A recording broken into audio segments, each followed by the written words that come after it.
Thank you very much.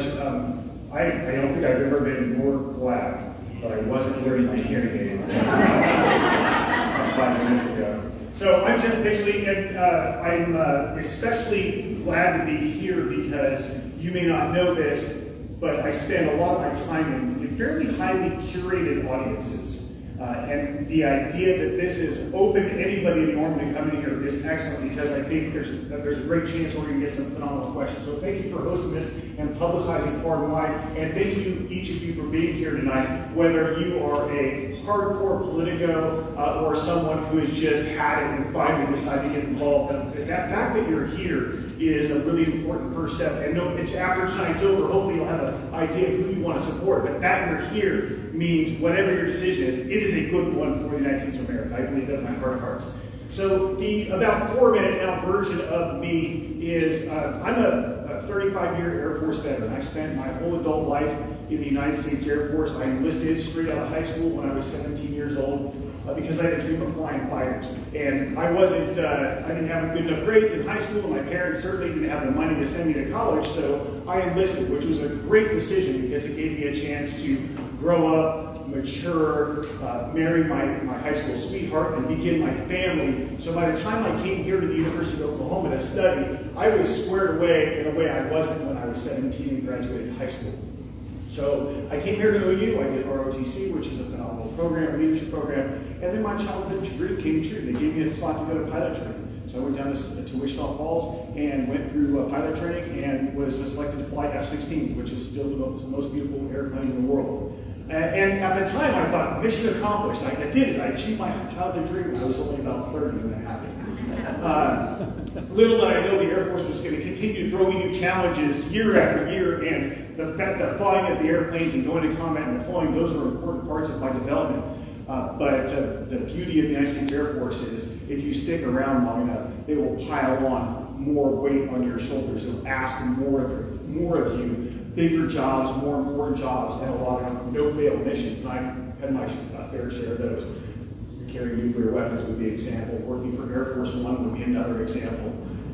Being a leader down at basic training, where we take all our newcomers, all our 17, 18-year-olds to come to basic training, and we have to integrate them in the Air Force and show them what our core values about, prepare them to lead with honor and to be led into combat. And then the icing on the cake for me, job-wise, was when I was selected to come back to the University of Oklahoma. I was selected to be the commander of Air Force ROTC here, a full circle moment for me that not only was a blessing because it allowed us to plant our flag finally after 15 moves to plant our flag somewhere knowing we'd retire here, but it gave me a chance to invest in the young people that would replace me in the Air Force, the cadets who choose during college to get on the path and become officers in the Air Force. I get to give all my background experience to them and hand them a baton when they become young lieutenants. And during that training, my main mission was to help them understand the Constitution, understand what it takes, what it means when you take an oath to the Constitution, and to prepare to be leaders of character in a really difficult world. And that was supposed to be a 3-year job. And 1.5 years into that job, February of last year, I woke up and read the news that the president had started firing generals and lawyers. And when I heard that news, I knew that we were in trouble. And I knew that for the first time in my adult life, my oath of office would be in conflict with the orders that were coming down to us. So I had no choice in my mind. I put in for early retirement. So I retired from the Air Force on September 1st of 2025 because I feared that we'd get illegal orders and we would be part of atrocities. And 24 hours later, we were bombing boats in Venezuelan waters, proving my point. And in the last 8 months since I retired, it has only gotten worse. So the reason I'm running for Congress is not because I want to replace President Trump or Secretary Hexton. I'm not running for that. I'm running for Congress because as a lifelong public servant, I recognize that Tom Cole, who's been occupying the seat since 2003, has abandoned his oath of office. He knows better. He has not only the responsibility by his job description, but his tenure in office in a high position as the chairman of the House Appropriations Committee means he has the leverage to put a stop to this, and he's not. That's disqualifying. He must go, and either Mitch or I must replace Tom Cole in 2027. Thank you very much for your question. that was perfect. You were like within 10 seconds. And I have to remember how to make this thing go again. But with that, Mitch, please.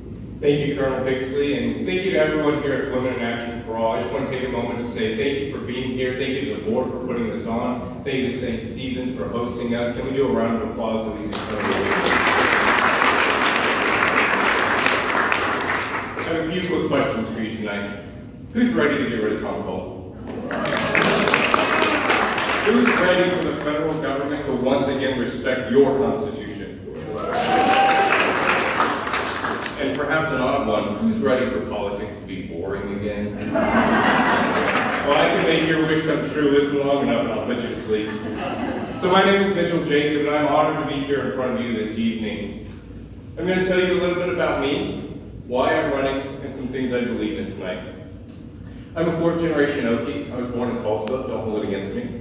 And at home, my wife and I, my beautiful wife is right here, we have 5 boys, the youngest of whom is a 5th generation Okie, if you can believe it. I've had the pleasure of, I'm one of 9 kids, so my life started like so many. I worked as a dishwasher, a busboy, I was concessions at the movie theater. And then I had the opportunity to go to Tulane University in New Orleans, but I dropped out after 3 semesters because letting an 18-year-old pick a $56,000 per year private institution was one of life's better jokes. So I left after $40,000 in student loan debt, and they wouldn't let me come back. So dropped out, restarted in community college during that time. I had the pleasure of first roadside assistance, but then I got a lucky break. And in 2012, I started selling mortgages. This was during the HARP 2.0 after the crash, helping people refinance their underwater mortgages. But it was commission only. It turns out I hate sales, so it's funny I am in politics now. And so I transitioned from mortgages to banking. During that, I self-studied, became a stockbroker, and worked for a few years as a stockbroker. And then one day I woke up, I was 25 years old, and realized that if I were ever going to make good on my promise to serve my country, then I was getting old from the Army's perspective. So I quit that job, enlisted as a private in the Army, served for 5.5 years. During that time, I finished 2 associate's degrees and my bachelor's degree. Had the opportunity to deploy during that period. And then in 2022, when I got out of the Army, OU Law accepted me into its program. And I graduated with my Juris Doctor last May. I currently work right here in Cleveland County, though I live in Newcastle. I'm a public defender. And in fact, I had a trial kickoff today, and I come to you fresh from that fight.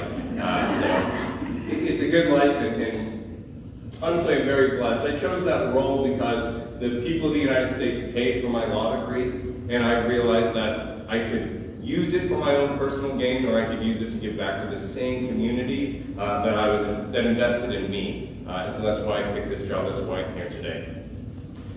And as you can see, I'm a little young. I'm 34 years old. I'll be 35 by election day. And I did not expect to be here running for Congress today. In fact, in 2024, I ran for State House, lost that race, and had originally filed to run for that seat again this year. You can still find Mitchell Jacob for OK House 2026 if you go look it up.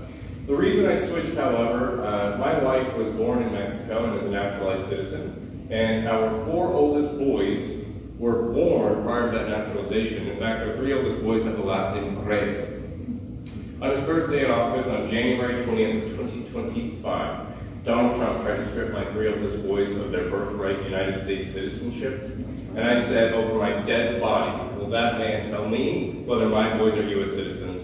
So I dissolved that state committee, and I formed this committee because we're here to fight. We're here to fight on behalf of the Constitution. We're here to fight on behalf of those who don't have a voice in an administration that doesn't believe in safeguards the law or even respecting the people. And in fact, we're here to fight against a government that is completely sold out to special interests. In fact, it seems that we've sold out to foreign powers, and we're even waging wars on behalf of Netanyahu and others. It's time that that end. And so I'm here because I believe in some fundamental truths. 1, that we must strictly adhere to the United States Constitution. 2, that we must eliminate the federal debt. Because I don't know if you know this, but 1 month's interest payment, my friends, is currently costing us the equivalent of 8 years of the state of Oklahoma's entire state budget.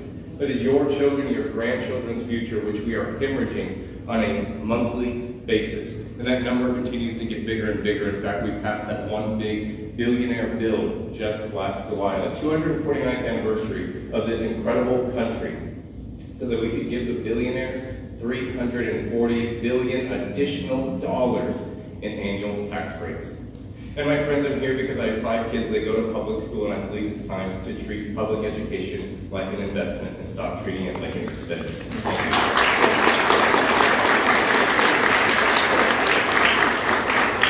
Okay, thank you both very much for those wonderful introductions. We are getting questions brought up, and they are making sure that we don't get duplicates and that sort of thing. So thank you very much for those who are sorting the questions in the back.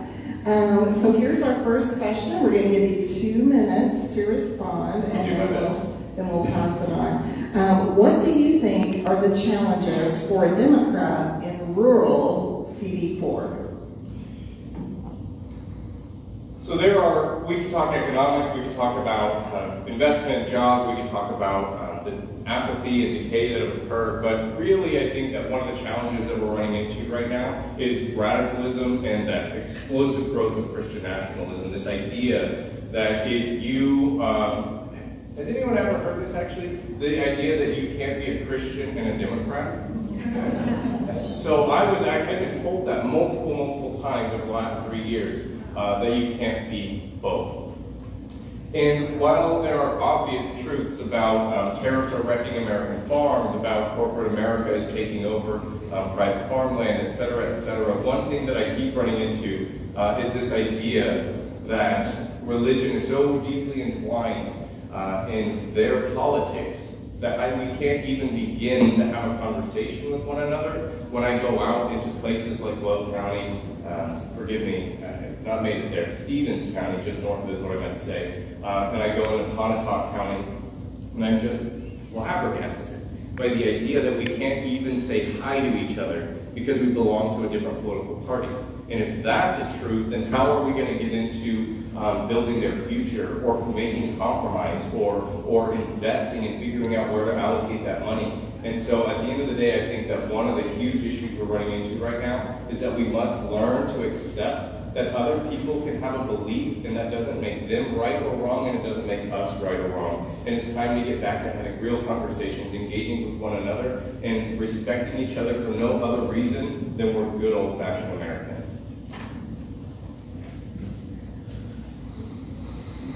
Can we have you both? Can we elect you both? I wish. My answer to that very good question is simple: trust.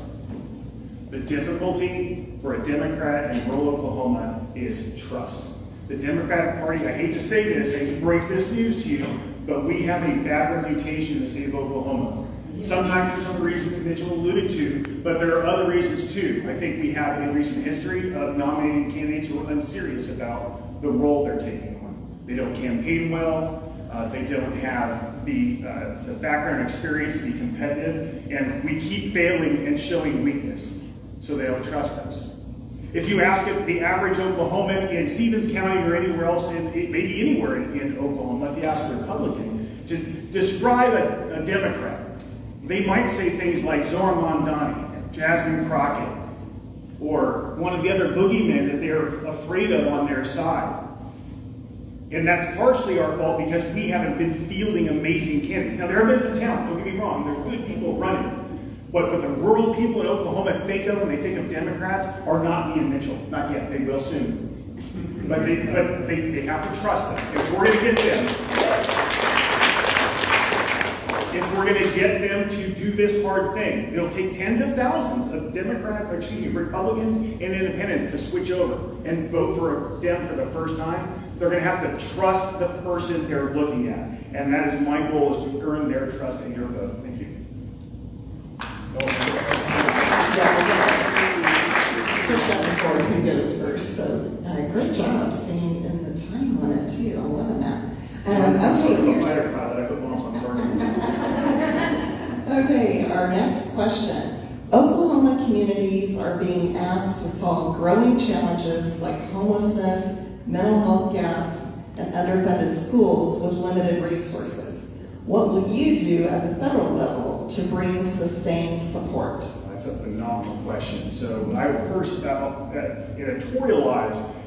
I'm new to politics, obviously, since I was an active duty military.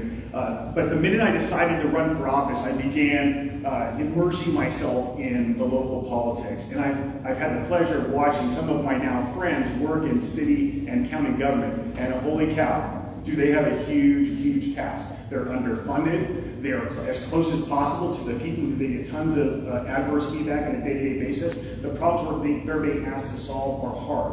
One of the things that's most common among all of those struggles is resources. And the truth is, there is a wide swath of our population who, if you ask them on a Likert scale, whether you disagree entirely or agree fully on this statement, they would say fully agree. Taxation is theft. If someone thinks taxation is theft, we have to convince them to make the investments that Mitchell was talking about in their communities. What the federal government can do is first set the example. Set the example by prioritizing our taxation policy to match with our values, to make sure we are funding key programs, that we're not robbing from the people who are toiling every day trying to make ends meet, and the ones who actually make our economy work, and scraping all the profit off the top and handing it to billionaires and corporatists or offshore folks who take advantage of them. At the federal level, we do that right. At the federal level, not only will there be resources to pass down to states like Oklahoma that benefit hugely when we do the right thing when it comes to federal taxation, but we'll set an example of what it looks like to make those investments that Mitchell was talking about that show our values in action. That's really what we have to do. Thank you.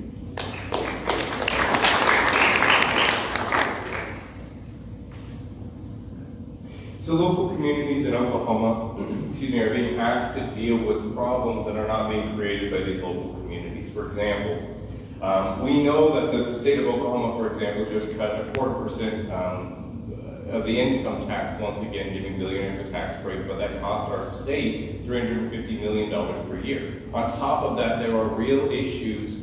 It's not an issue, it's a necessary. So Griffin Memorial Hospital, for example, is right here in Norman, and anyone from the state who needs stabilization services is going to be transported to Griffin, and they'll become residents of the city of Norman. And in many ways, that was intentional by the state legislature to continue to pin Norman as some blue oasis and push the pile onto the problem without ever allocating funds. In fact, for some of you, your state senator is Lisa Standridge. It was in a debate where she spoke first, I know, but in 2024, and the question was, what can we do to deal with the homeless problem in Oklahoma? She stood up and she had a simple answer, even though it was diabolical. She said, that's simple, we just give them a bus ticket and get them out of here. And you can see how that problem is just percolating and perpetuating and increasing and compounding over time because it's not being addressed at the federal level. There is a Republican talking point that I generally agree with, and that is simple. Send the tax dollars back to the place that paid it. And what I mean by that is that the federal government is already collecting your income tax, corporate tax, whatever it is that you're paying. And so we can use grant funding to help the communities here in Oklahoma. I, for example, work for, like I said, a state agency that's a public defender, but it receives $0 in federal funding, is 100% funded by the legislature, and it is just, I've done the math, it is $26 million per year for indigent defense versus $1.045 billion per year in law enforcement, and you can see the disparities that are created when that's our reality.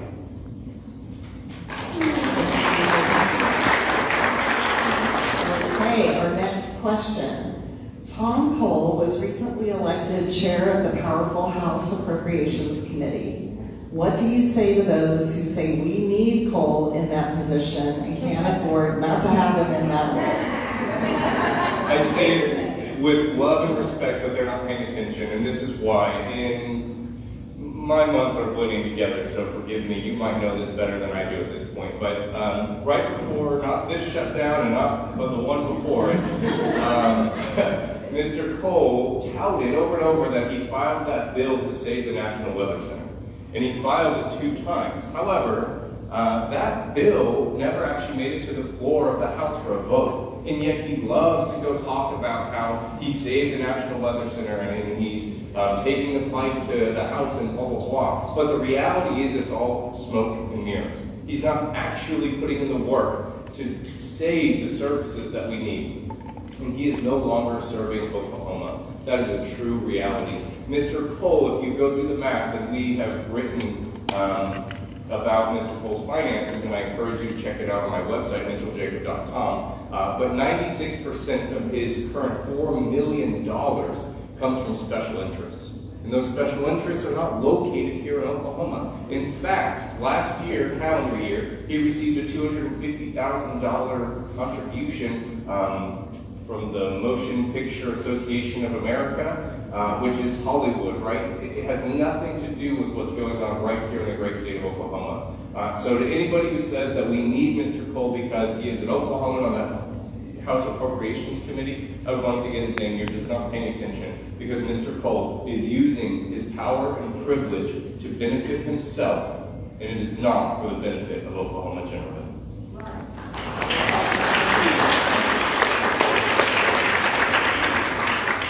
2 points on this question. Point number 1, there's a blue wave coming to our country. He will not be the appropriations chair whether he's no longer in the majority. Point 2, imagine the terrible alternate universe where the blue wave doesn't happen and somehow the Republicans keep the House. I would never expect a Republican or independent or Democrat in Oklahoma to trade bragging rights for human rights. Bragging rights about having some guy in the highest office is not worth it to lose the human rights of every immigrant in our country, every poor person in our country, every household in our country. Tom Cole loves to brag about the bacon he brings home to our district. Loves to brag about saving Tinker. And he was never in the military, so he can't speak to this with firsthand experience. But what I can say about saving Tinker is Tinker saves itself because it's a strategically important mission that can't be replicated anywhere else in the world. He no more saved Oklahoma's Tinker Air Force Base than I stopped the shark attacks in the cornfield. Okay, it's not fair. So. Tom Cole I think Oklahomans have this idea that someone representing in Washington, D.C. that's powerful and important is something that matters. It can and should, and it probably used to. I talk to people in the door all the time and tell me how Tom Cole used to be great. What's happened to Tom Cole? I hear it all the time. He is not doing his job. He's not doing his job, and he's not pulling his oath, therefore he's disqualified, and one of us has to replace him.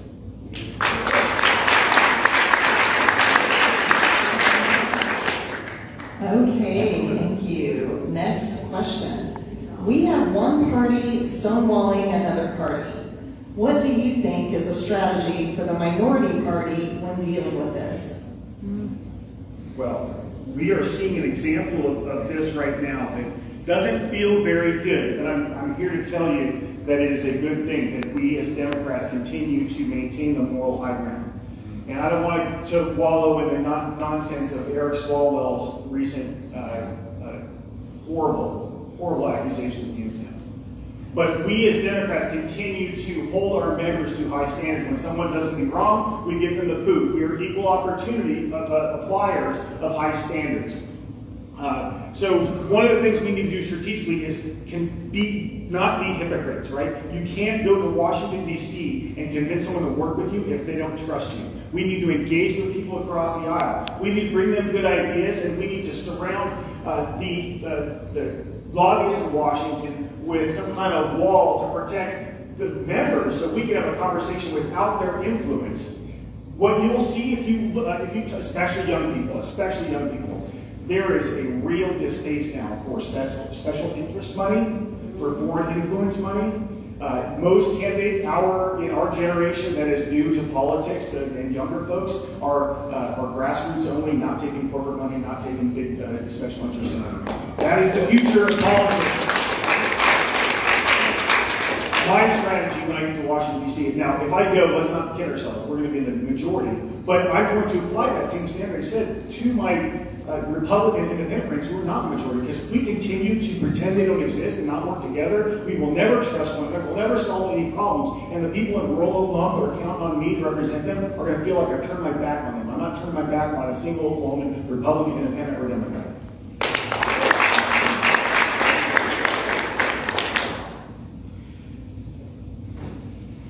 I heard a quote over the weekend, some of you might know it, and it's that bad presidents are the best organizers. And what it seems to me is that in this time where the Democratic Party is not the majority party in this state, in this country, at the executive level, wherever we're talking about, then we have two choices. We give up or we get to work.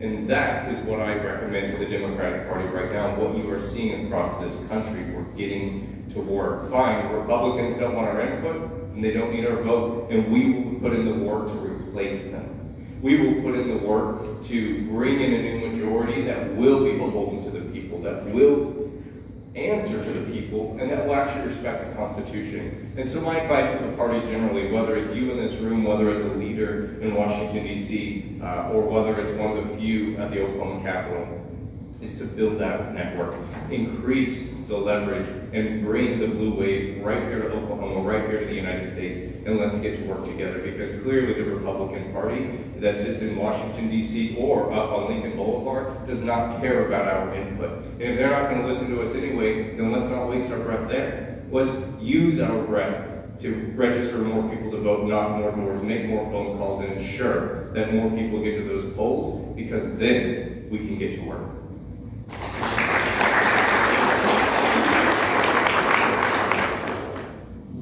Okay, and now we are on to our next question. How can you help restore the balance of powers between the executive, legislature, and judiciary, as well as the balance of states' rights versus federal power? Oh, wow. So the first question is the balance of power as it relates to the three branches of government, and the second one as it relates to state government, right? So the first one, and I don't want to oversimplify, but it seems simple to me. There have been multiple resolutions filed in the House and the Senate over the past year that were shot down by a majority Republican Party or in the Senate when J.D. Vance gets up and casts his vote no. So we have the ability to hold the executive accountable.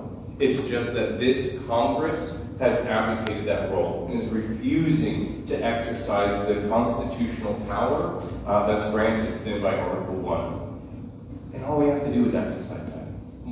File a resolution, get it passed, and tell this administration what they shall not do. Even though we have a constitution that already does that, I recognize it.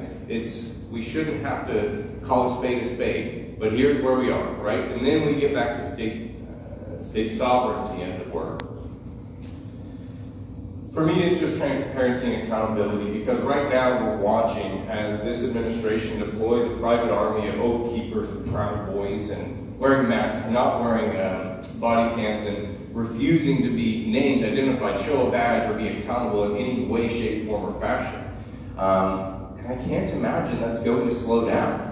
It's going to be building up. These were test cases, and I wonder what we're going to start seeing around September, October, November timeframe. So it's time that Congress actually do its role. Abolish ICE, for example. Let's hold this administration accountable, and if someone is acting beyond the scope of their power, reel it back in, and if they're acting illegally, then impeach them.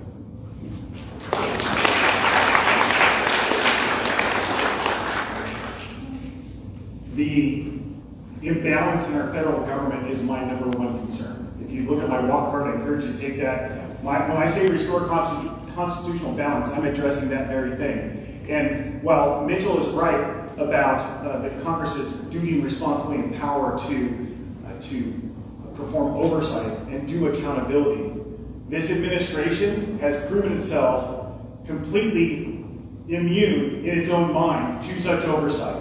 We need to build, when we get to Congress, we're going to have to build new structures of oversight. We have to exercise, Congress will have to exercise what's called inherent contempt, which is the constitutional and Supreme Court upheld right to put people behind bars when they're not showing up for hearings, like Pam Bondi, for example. She should be behind bars right now. Our U.S. Supreme Court has at least 2 corrupt members on it right now. The combination of a weak Congress, a corrupt Supreme Court, and a lawless administration means when we get to Congress, we're going to have a ton of work to do. And it needs to be our first things first priority. I want to provide universal health care to every person in this country. I want to increase minimum wage across the country to make it livable.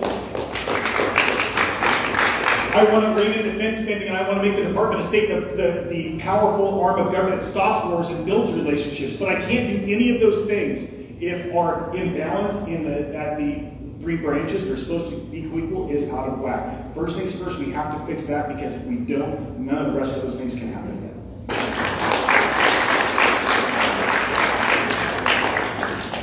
Okay, next question. Have you visited any of our immigration detention centers in Oklahoma, and have you seen evidence of inhumane conditions? If elected, what will you do about detention center conditions?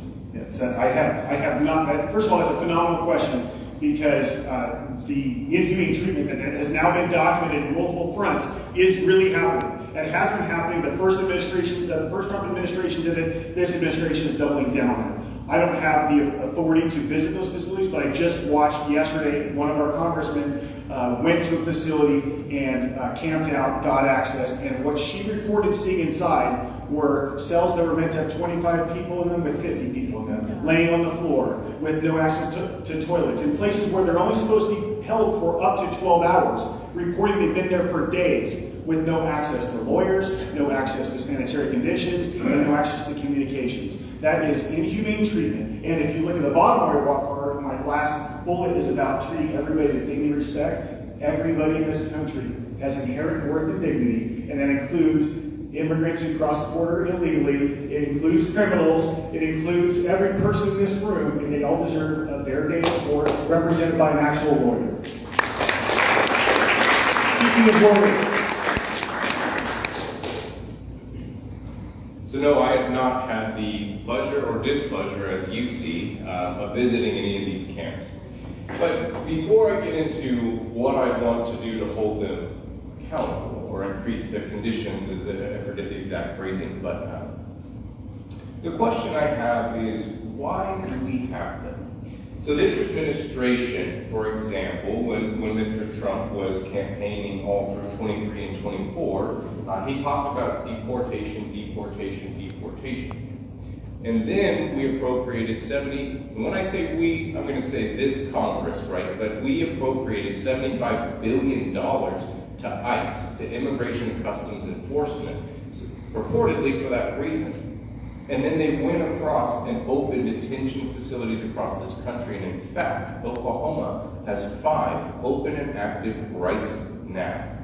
If the point is deportation, then then we don't need this. And my answer to this question is quite simple: close them. First, we have 2 privately operated immigration detention facilities in Oklahoma, Watonga, and I forget the name of the other one.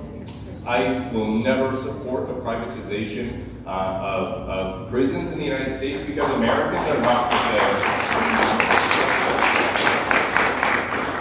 And then we close the rest of them, because this new idea that we're going to detain every single person without asking for anything, without confirming, without any release program whatsoever, that is new.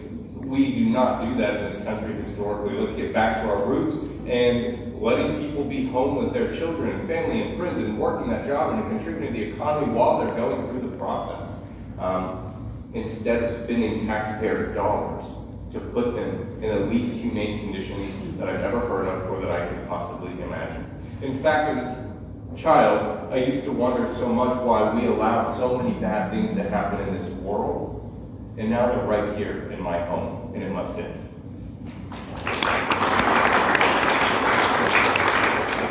Thank you. And next question. What are the pros and cons of your military service as an asset to your role as a congressman?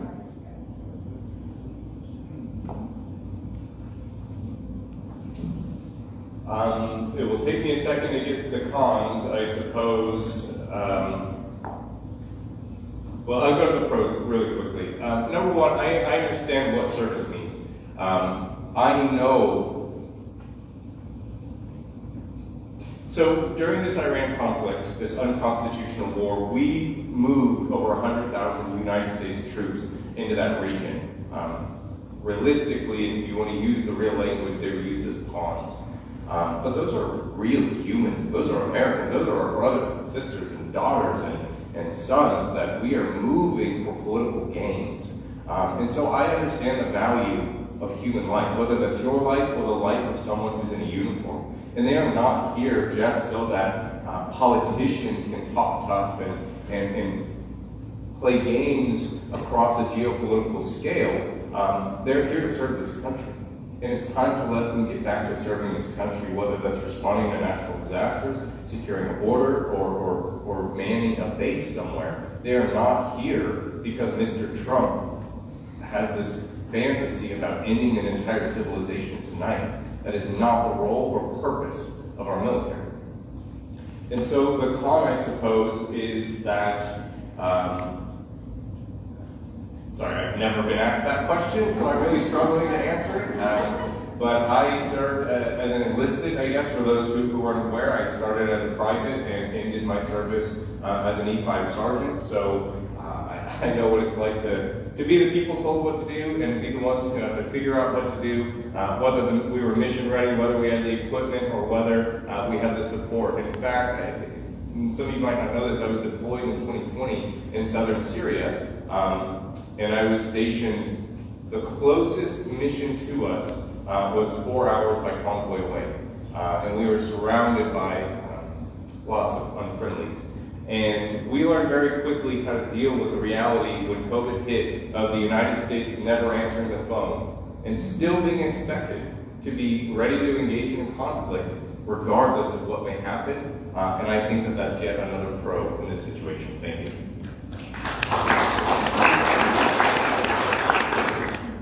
I guess the main con is I have to pick my own clothes now. Which that's not true. Andrew picks all my clothes. I think there might be a level of suspicion when people see me as a candidate or as a public servant because of 35 years in the military. They might assume that I am tied to the military in a way that might cloud my judgment making good rational decisions, especially for things like base closures or lowering the defense budget. And the antidote to that is just to show by my actions that I'm not going to be bought by Lockheed Martin, though they make the most beautiful airplane in the world. The pros are pretty bountiful because I had such a long military career, and despite rumors to the contrary, I've only had one job. I was only in one organization, the Air Force. But the way it works in the military is as you are promoted over years, you go from job to job, more and more responsibility. And some of the things the Air Force has asked me to do and trained me to do have direct correlations to good government, whether that is planning and strategizing, or organizing people, or leading large groups. When I was sent to Washington, D.C. as about to be a colonel, they sent me to Washington, D.C. for a year to become an expert in the defense industrial base. So all the things that make sure that our men and women in our forces have what they need and the American population gets what they're paying for, how to mobilize in a time of worldwide conflict, how to rein in contractors are trying to take advantage of the government. That was my bread and butter. So I think I'll be able to take that drive to Washington, D.C., and I think that may be needed now more than ever. And it has direct relations to the state of Oklahoma because we have two very important, there's more than one military installation, there's two very important military installations in our district, Tinker and Fort Sill, and knowing what they bring to the fight, having that in my quiver is going to be extremely helpful when I get to Congress.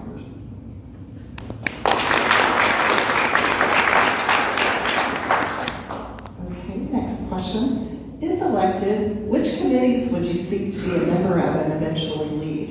House Oversight Committee. I know that's a dream because they're probably not going to let a freshman go to House Oversight. But that is where we're going to get the most bang for our buck in the next Congress. So starting June 3rd, 2027, the House Oversight Committee needs to be in there hauling people in, and then we have to grow the size of the committee. So maybe I'll get on the House Oversight because they're going to have to grow it just to cope with the incredible volume of corrupt individuals we're bringing into government. House Armed Services Committee would be a natural fit for me, but again, that's one of those ones that is reserved for powerful folks who go to Washington and pay their dues and are the big fundraisers for the party, which, by the way, I'm not going to do. You've heard rumors about how when people go to Washington, D.C., their job for 8 hours a day is to go off campus and dial for dollars. I'm not doing that. I'm not doing that. And here's what I'm going to do.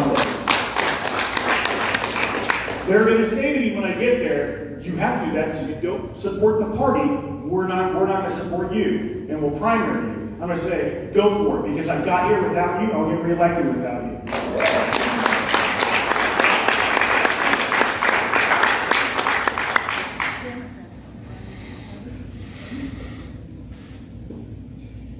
Every time I'm asked this question, my answer is I'm not super worried about which one, because as we all saw from Marjorie Taylor Greene, you can use any committee apparently for any purpose.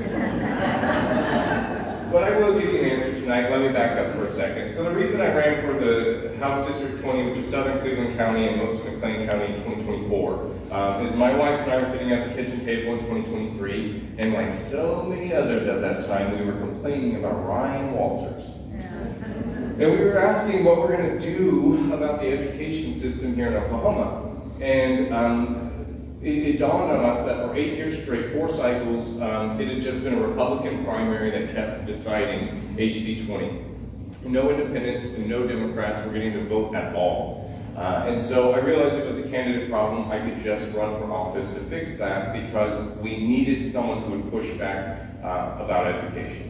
And so to answer that question tonight, I'll say that I would love to be on the education committee. I've never been an educator, but I do have 5 children. I've been to public school myself, and I know the outcomes that I'm looking for, which are to read, write, and do basic arithmetic, and yet we're still trying to strip that away from America's children, left, right, and center. And so I'd love to be able to push back against that and say, let's teach from the history book, not from a Bible, for example.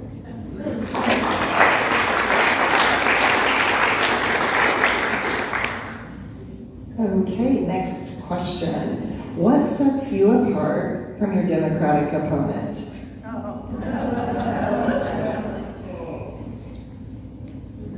This is tough. I mean, I'll be honest. I like Mr. Pixley. I like Colonel Pixley, excuse me. We both served. We both, there's so much overlap. But I guess what I can say that is different is my life represents being in the thick of it, right? I have 5 kids. 3 of whom are still at home. I am still, and probably always will be, living paycheck to paycheck. I struggle with how to pay the mortgage. Our oldest was just kicked off of our health insurance because he's too old and he's not a student anymore. And he just went to the urgent care a couple weeks ago, and we got that bill. It's a lot more than I expected. And so I wear so many are as well right here in this country. I am feeling the pressures every single day of the gas prices that are going up. I'm feeling that pressure of the grocery prices that are causing us to have to cut and go lean as a family. And I'm feeling the pressure of paying for my second oldest son, who's a freshman at OU, and figuring out how to finish paying for that school. We still have a balance, and registration is this week. So I guess what I can say is I'm still living that same life, and I understand and feel the pressures that so many tens of millions of Americans are feeling every single day, right here, right now, today. And I'm having to work full-time while campaigning. Again, had a trial today. I worked all weekend, and I'm still here, honored to be in front of you, and I thank you for your time tonight.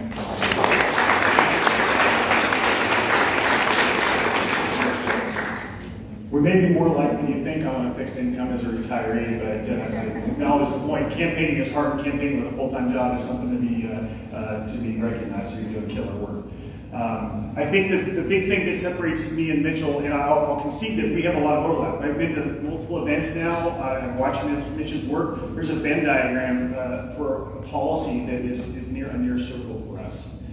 So the difference between the two of us is really amounts to me, that matters to the voters, is who we think has the chance to beat Tom Cole. And I've already alluded to what I think that's going to take. That's going to take a leap of faith from a bunch of independents and Republicans who are going to look at a Dem for the first time and vote for them.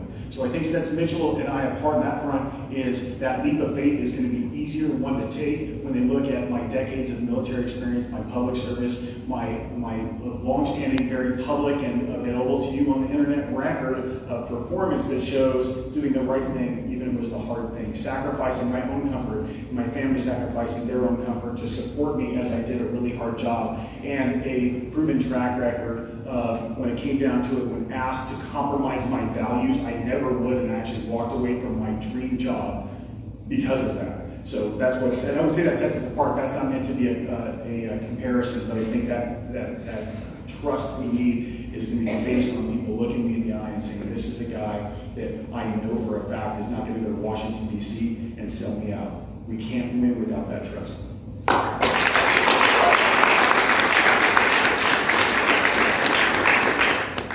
Okay, next question. How do you plan to prevent the destruction of our balance of powers?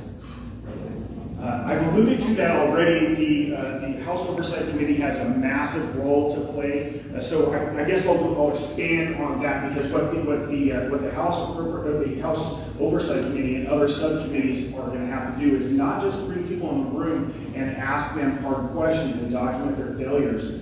The rest of the House of Representatives is going to have to create legislation with enough support across both chambers that it becomes a veto-proof majority to claw back the ill-gotten gains that every corrupt member of our government and associated with this government has taken over the last year plus. Yeah. Billions and billions of dollars have been stolen from us and put in our pockets. We're getting it all back, and that's required legislation.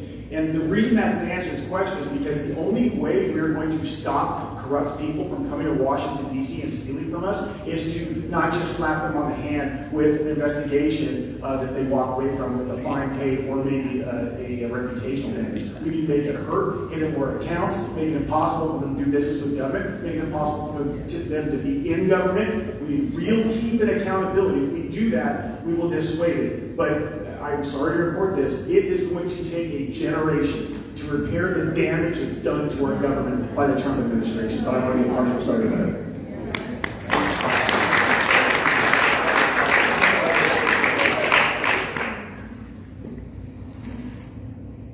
Will you repeat the question, make sure I'm understanding correctly? Yes, how do you plan to prevent the destruction of our balance of powers? Put in the work. So if you have followed my campaign for any amount of time and maybe watched a video or two, you'll know that some people might call me mouthy, some people might call me bold, aggressive, abrasive. There are lots of different ways that people have described me over the years. And all I'm asking is that you let this bulldog go to town on the people who are taking advantage of this country, right? Donald Trump is not president of the United States of America because he cares about the United States of America. He's in it because he cares about making billions of dollars. His wealth has increased by more than $1.4 billion since he took office just last year. He's not in it for you and me, he's not in it for the people. And that is across the board. Texas spent $8 million on steak and crab legs of your taxpayer dollars. Kristi Noem spent $240 million of it on some weird commercial of her riding through the mountains on a $60,000 horse or something. It's crazy to me. So we just have to do the work. We have to be willing. And when I say do the work, I don't mean that pedantically. What I mean is that the moment you begin to investigate corruption, they're going to lock arms. They're going to push back against that, because nobody who is feeding and siphoning your taxpayer dollars into their bank account is going to roll over willingly and say, yes, please go ahead and investigate me. And so we're going to have to be willing to get into uncomfortable places. We're going to have to be willing to go toe-to-toe with billionaires or multiple billionaires, or perhaps even countries who are willing to hide their wealth in the way that they're going about this. So that's what I mean when I say, let me do the work.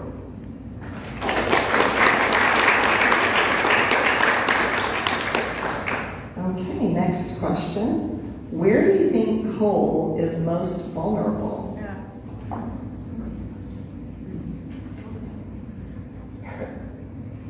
When I talk about this campaign, I noticed that there were two responses to, who are you running against? And I say Tom Cole. Either one, they say, oh, thank God, let's get rid of him. Or the one that really scares me even more is, who's that? He has been in that seat for 23 years. In fact, his seat is old enough to drink. And if you don't know who he is in this district, there's a reason for that. Have any of you been able to attend a Tom Cole town hall in the past 3 years? Well, there was one last year, and it was only a cool $1,000 to get in. And you could have been there too. And that is a place where Mr. Cole is vulnerable. We can just be present, show up, host town halls, be in the communities, knock the doors, because he certainly is not going to do that. But we will. And that is how we can take the fight directly to him. We can, right, he lives in Moore, Oklahoma, but his address is really Washington, D.C. So we can go host fundraisers and rallies right there in Tom Cole's neighborhood and show his neighbors that we care more about them and their community than the man himself who allegedly calls that place home, is allegedly the representative of this district, and isn't even bothered by the fact that he won't respond to your letters, that he won't respond to your phone calls, that he won't host a town hall, and that you have not had the opportunity to meet him, shake his hand, or even spit on him in years.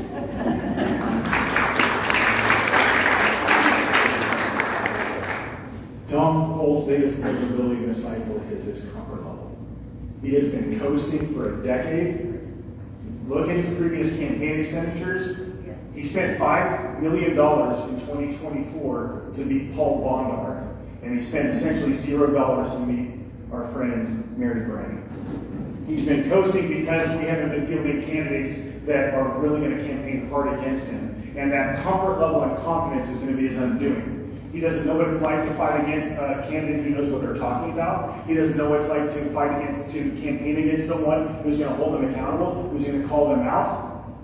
I know this for two reasons. Number one, just yesterday, he blocked my wife from his Facebook.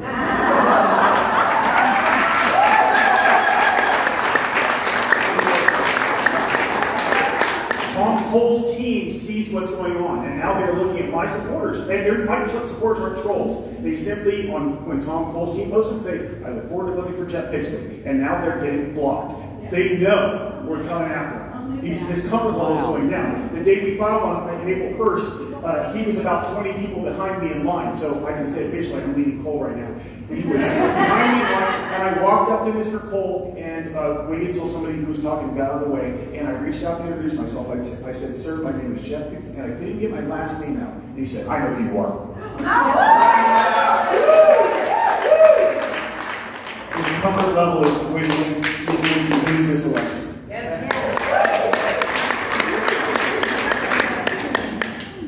Next question. Do you think that environmental regulations are choking business, or do you think we should prioritize public health and safety over corporate interests? That's a phenomenal question, an important one for Oklahoma. I reject the false choice between a booming economy and a clean planet. That is a false choice we've been given, and that they're trying to paint us in a corner. It's not real. The environmental regulations can choke business, but they don't have to. Here's the deal. Are there any oil producers in the room? No, there's not. Okay, so I want you to imagine yourself as someone who spent your whole life putting food on your table because you're part of the oil and natural gas industry. You're not a bad person. You grew up in that. That is your lifestyle. That is your culture. That's what your family business is. If I come to you and tell you that your money tree is ruining my view and I need you to cut it down, you're going to give me the finger and I'm going to deserve it. What we need to do is make a financial argument to people who put food on their table because of oil, natural gas, or anything else that might be a polluter. We need to give them a financial incentive to change gears, to join us on the side of protecting the planet for our kids and grandchildren. That's going to take money, it's going to take some creativity, and it's going to take some honest outreach. But we can't be afraid to have someone accuse us of being a tree hugger. You can't breathe oil. And this the crisis we're in the middle of right now with oil is going to cause all kinds of innovations on their side to try and fix the problem. It could be very dangerous for Oklahoma. It could be very dangerous for our environment. So we need to be on guard for that. But I'm convinced that the strongest argument we can make is not going to be a moral one, because you can't shame someone into starving themselves. You have to give them an economic argument. Thanks for Mom. We're going to have to go because my environmental regulations are not choking American business. My, American businesses are choking the air that we breathe. They are dumping into the water that we drink. They are polluting the ground where we grow our crops and poisoning call you tomorrow. the food that we eat. And the EPA does not need to be rolled back. It needs to be empowered and built back even stronger. Because while I support your right to pursue your American dream and build that business that you're going to pass to your children and to their children someday, and that will put you into the 1%. Let's make it happen, Oklahoma. I also believe that the air and water and food that my children eat, drink, and breathe is more important than that. In fact, my second oldest son, Adrian, he loves to fish. It's one of his favorite pastimes. And what I worry about is that one of these days, he's going to catch a fish, fillet it, cook it, and eat it, and get sick. We know in, it's been a long day, northeastern Oklahoma, that the state of Oklahoma is ignoring reports that improperly capped oil wells, for example, are leaking into the water table, into the land, and into the homes of thousands of Oklahomans. And the state refuses to act, and the EPA has been rolled back far too much for them to even respond to these reports. And that's just one little slice of this incredible nation. So what's happening in Alaska and other places where we have uncapped regulation on mining or producing oil in our federal forests, where there's no one who lives there, where there's no one who will report first-hand accounts that it's polluting where they live. We have no idea what's going on in those areas. And again, at the end of the day, I believe that the air that we breathe, the water that we drink, and the food that we eat are far more important than any individual business's profit margin.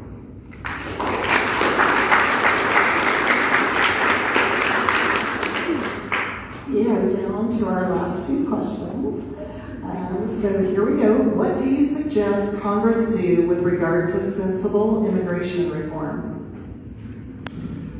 Transparency and accountability, that's what I demand. Abolish ICE, and for transfer that authority back over to Customs and Border Patrol. They existed long before ICE did. ICE is only 22 years old, if I'm wrong. It's only by a year or two. It's a relatively new organization. We don't need it. And the response to that is that the CBP's jurisdiction is too small because they can only be within 50 miles of a port of entry. Too easy. Every American airport in the United States is currently a port of entry. So whenever you do that map, they have far more jurisdiction than you might think. But if that's a problem still, expand it to 100 or 200 miles of any port of entry, then we can solve that problem. ICE has done far too much damage, and it's time to move forward in this country and stop getting mired in the past of the status quo. We can do that by ensuring that every single immigration officer has no mask, for example, has to show an ID, has to get a judicial warrant, stop the use of administrative warrants in the United States of America. So Fourth Amendment commands. And how about we put a body cam on each and every one of them? If they don't want to identify themselves, then at least they can be identified on the back end through complaints reports and through, just good old accountability. What happened to that in this country? I don't know. But beyond that, again, close the detention facilities. If we're going to deport, fine, then deport. But stop holding people indefinitely in inhumane conditions without food, water, and sewage. This is the United States of America. We fought to get rid of concentration camps. We fought in other countries to enforce human rights and go against human rights violations, and yet we're perpetuating them right here at home. So it's time to stop the hypocrisy, time to bring cruelty-free immigration reform back to the United States of America. And how about, while we're at it, we solve the immigration problem. That $75 billion, instead of going to ICE, could have gone to INS. We could have hired more judges, built more facilities, and we could have increased the processing capacity. Let's get it down to under 18 months. Thank you.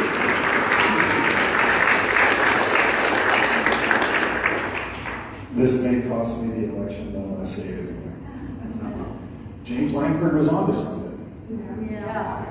Okay? The immigration system is broken on purpose. It is broken on purpose. And the analogy I use, maybe you heard this before from me, I apologize, but I think this visual matters.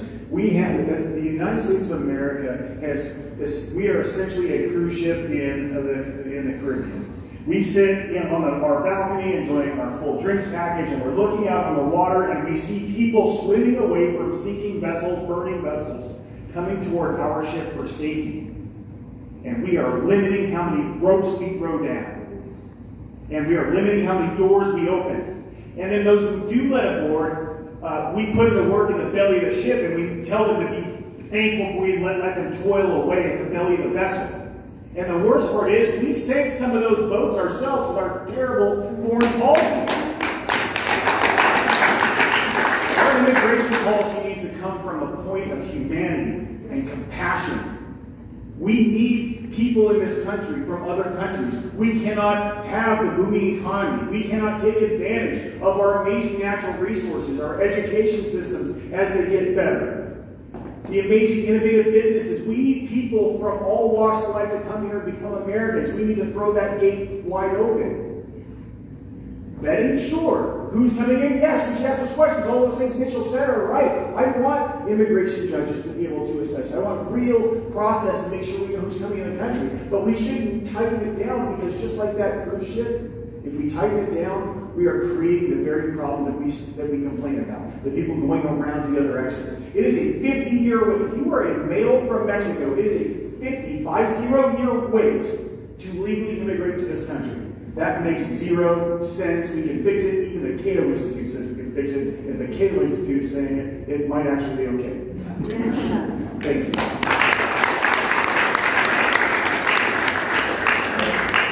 Okay, and our last question. Would you be in favor of a law that all Congress must use blind investments to stop insider trading? Oh my gosh, that's such a great question. Yes, 1,000 times yes. You should, if you are going to Congress, or you are a congressional staffer, or you're a member of the administration, you should not be publicly trading public stocks. Individual stocks should not be part of your portfolio. It's not too much to ask. And if it's too much to ask, then don't take the job. It's as simple as that.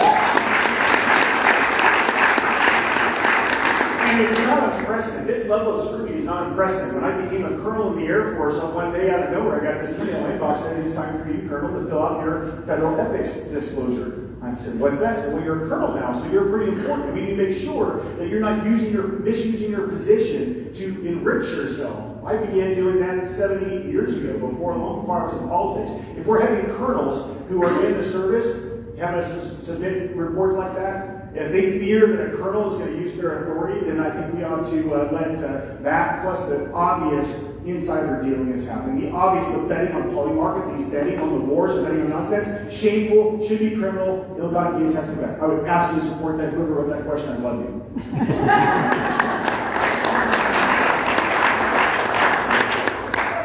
So not only is my answer yes, but first let me give you my pledge and then give you my specific take on this. One, so as I mentioned earlier, I used to be a stockbroker. I do own individual equities, but guess what? I'm not on an oversight committee over any of the companies that I own stock in. So my pledge is that when you send me to Congress, I will not purchase any new stocks, and anything that I sell would be converted into an S&P 500 fund.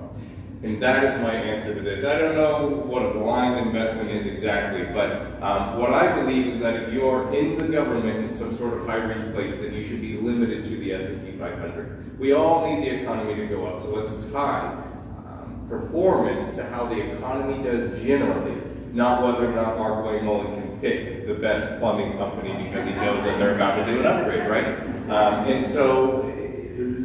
Because what I don't want to do is punish, right? I believe in the American dream, I do. And I don't want to punish people because they're serving in government or something like that. But let's tie their reward, if you will, to the performance that they're giving back to this country. And that's why I support a law that limits Congress, the president, anyone like that, to simply investing in an S&P 500 index fund, ETF, whatever the case may be, because they should be able to park their cash somewhere. They just shouldn't be able to pick and choose the winners that they're going to oversee.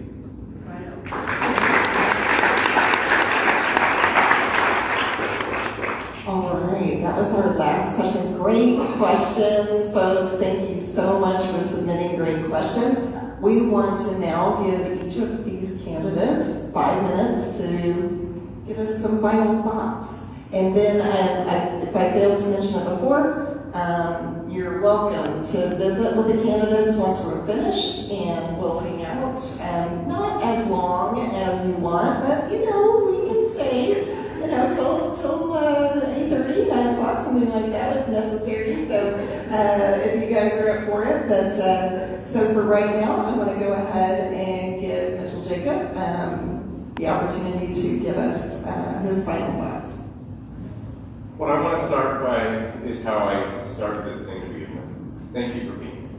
Thank you again to Women in Action for All, not only for organizing this incredible event, but for your contributions to our unhoused population, for your work in promoting democracy and telling voters when they get to vote, how to register to vote, all of the incredible things that you do. I'm so honored that we were invited to come speak in front of all of you tonight. So again, thank you. What I will say to you is, I need your help. And if you want to push back against what is happening in this country right now, I'm only one person. Mr. Pixley is only one person. We are not going to be able to do this alone. For those of you who have heard Tom Cole for a long time but have not looked at what the district looks like, here's a brief overview. It is 14 counties. It is almost 800,000 people. It is from the Red River to the Texas border, all the way to 89th Street in Oklahoma City. It goes from Duncan all the way to Ada. It is huge. And we need your help to make this happen. There are 64 days until the June 16th primary, which is 9 weeks from tomorrow. The Mitchell Jacob for Congress campaign, we're knocking doors. We're doing phone banking. I have a headquarters at 300 West Gray, and I'm inviting you personally to come join me and make phone calls and knock doors. Starting, I don't know what day today is, so I can't tell you what this weekend is, but we knock at 2 weekends per month right now, and starting in May, we're knocking every single Saturday. And we do a phone bank every single Sunday, once again starting in May. You'll have to come ask me for the schedule for April. I've got it on my phone, I don't have it on my top of my mind. But I can use your help, whether that's coming to a living room event near you, whether that's registering your friend to vote, whether that's telling them why they should vote for either one of us. You let me know, I'm there for you. And I'm going to read you my cell phone number here in just a second, and I encourage you to take it down, give me a call, shoot me a text if you'd like to do it. Because one thing that I truly believe in is that anyone running to be a representative must be available to you. Otherwise, who would we be running to represent? And so my cell phone number, if you're ready, is 405-407-6975, and I'll read it again in just a minute. If you have friends and family who are more Republican-leaning or more independent-leaning and don't like to hear about Democrats, then I'll give you this. Tell them to go to retiretom.com, and they can learn all about the Mitchell Jacob for Congress campaign. 405-407-6975. I'm available. Probably not 9 to 5 Monday through Friday. I'll probably be in a courtroom somewhere, but outside of that, I'm available to you. Shoot me a call, shoot me a text, give me a call, and I'd be happy to answer your questions. Because at the end of the day, whether you're voting Pixley or Jacob, we're all on the same team here. We're all fighting for the same cause and purpose. And let's be united in our goal and desire, even if we differ on the detail of who's going to take that nomination forward in November. Though I am asking you for your vote on June 16th.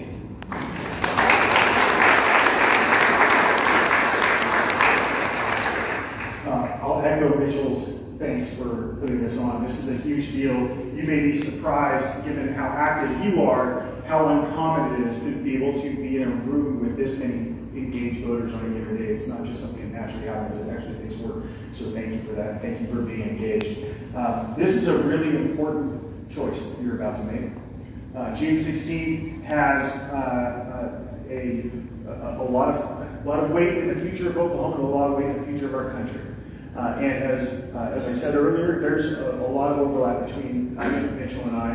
And however you are following after today, if you've made your decision today, then I would ask you to support that campaign with your time, talent, or treasure. We are knocking doors. We are doing phone banking. And we have a website set up ready to take your inputs and take your thoughts. And of course, I live here in Norman. And my email's on the website. I'm not going to read my phone, I'm sure I can write it down. But my phone is on the website.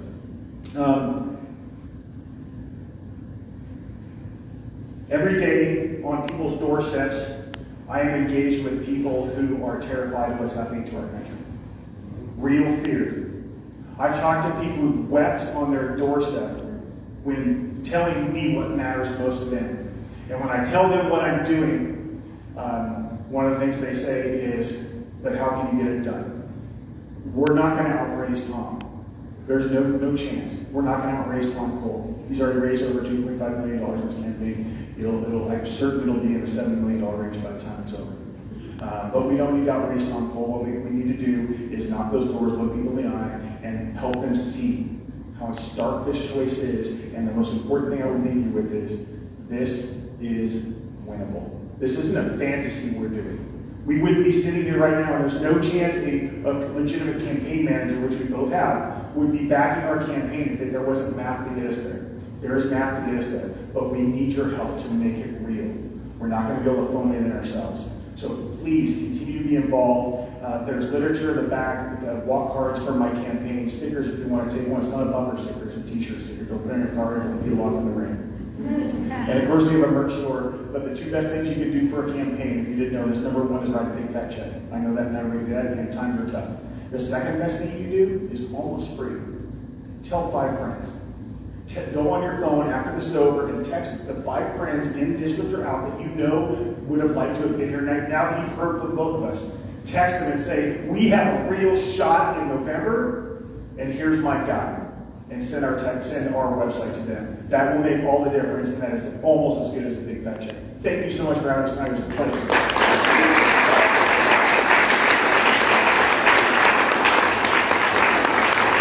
Well, thank you both so much. This has just been a wonderful forum. I know I learned a lot tonight. I'm very excited. You guys have me feeling like this is doable, and I just love that.